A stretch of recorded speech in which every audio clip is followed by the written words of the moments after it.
Hi everyone and welcome back. Okay, so I've got a quick bird painting for you today. This one's all about the light and the contrast. You can see there the reference photo in the top corner, and we've got that pitch black background and the bird really pops with the light on the left hand side there. Now I'm actually testing out a new set of watercolours for this one. They were very kindly sent to me for a review by a company called Crafty Studio, and they also sent me some brushes as well to test. Now the paints that I'm using are by the St. Petersburg company, and they are the Sonnet range. And the brushes that I'm using, they're a combination of the Sonnet brushes, and I can't pronounce it, but I'll call them St. Petersburg brushes. The name of the white-handled brushes I can't pronounce, so we'll just call them St. Petersburg brushes. They're all from the same company anyway. And for those that don't know, St. Petersburg are the company that make the very popular White Nights watercolours. The Sonnet range, which I'm testing out today, these are classed as their student range of watercolours. But honestly, it's hard to tell them apart from the White Nights professional paints. You know, these really are lovely paints to use. In fact, I've just made a full review video of the Sonnet watercolours. It'll either be posted before or after this video. Either way, I'll leave a link in the description below for you as well. And I'll also leave a link for the website where you can actually go and buy the Sonnet watercolours from. I'm not affiliated with them or anything like that. You know, there's no cash incentive here for me at all. I'm just purely leaving you the link there if you want to go and check them out, check the prices out, because Crafty Studio is stocking quite a large range, quite a comprehensive range of the St. Petersburg products, including Sonnet brushes, Sonnet paints, Lagoda paints. I've got a review of those coming up very shortly as well. I'll tell you about that in just a minute. But they also sell, you know, the full range of White Night paints as well. So yeah, I've got a 3-part video series coming up, which should be a comprehensive, full review of all of the St. Petersburg paints. I've already done a review quite a few years ago actually on the White Nights paints, and like I said, I've just done a review on the Sonnet watercolours, and very shortly I'll be making a review on the Ladoga watercolours from St. Petersburg as well. I'm going to put them all in a playlist on my channel, so it should be a really good comprehensive review for you there if you're interested in St. Petersburg paints. Okay, so the paper that I'm working on today is from my Etcher A5 sketchbook. It's the cold pressed paper, so it's got a slight bit of texture on it. I'll also leave links for these in the description below as well. You can find these at Jackson Art Supplies.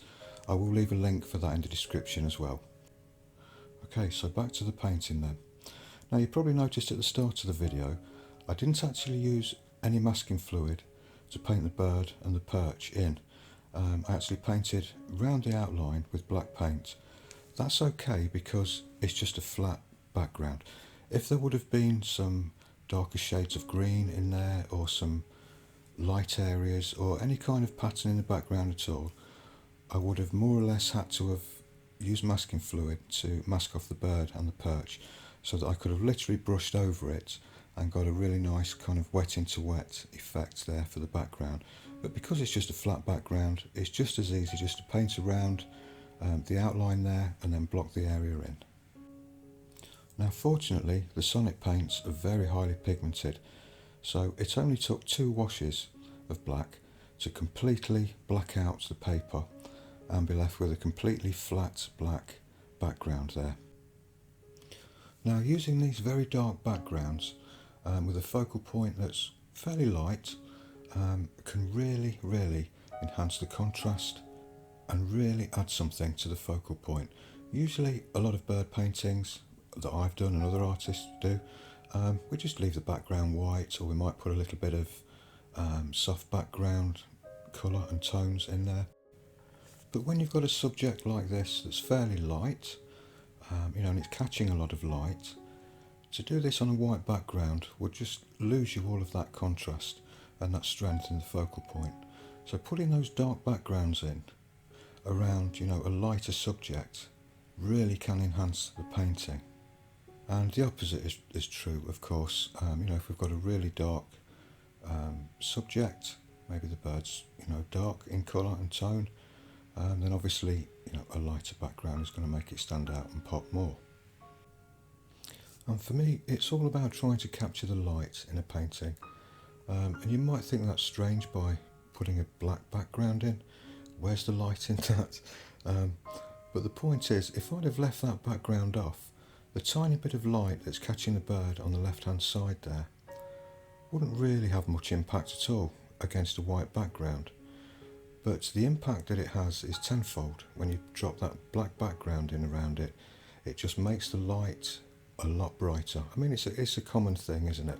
If you want your lights to look lighter, put something very dark next to it, and vice versa. If you want your darks to look darker, put something very light next to it.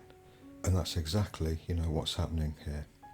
And it's just a little trick, really, just to play on the light more, to bring out the emphasis more on the light. And you're probably thinking, well, just hang on a minute. Didn't you just recently paint a blackbird with a black background? Well, yes, I did. Yes, I did. You've got me on that one. But that was for a totally different effect. There was sort of a green haze just behind the blackbird, and the rest of the background was all black. And that was to get more of a subtle effect there. This is a totally different thing to what I'm trying to achieve here with this one. For me, this one is all about the light and the luminosity of the bird, and that's really what I was trying to capture in this painting. And I'll just quickly mention as well that this is a full tutorial over on my Patreon channel. There's lots of other examples of bird paintings in watercolour and mixed media, quite a few with dark backgrounds as well. So if you like this style of painting and you're interested in learning more and taking it further, there's plenty of painting and drawing lessons over on my Patreon channel, and it's only £3.50 a month, and there's over 700 videos there. And of course I'll be there on hand to answer any questions, but usually the videos contain all the information you need to complete the painting from start to finish, and they're all in real time and live narration, no voiceovers or anything like that, so they're quite easy to follow along with. And as always, I'll leave links to Patreon in the description and in the end screen cards as well. Okay, so I think we're just about at the end of the painting now.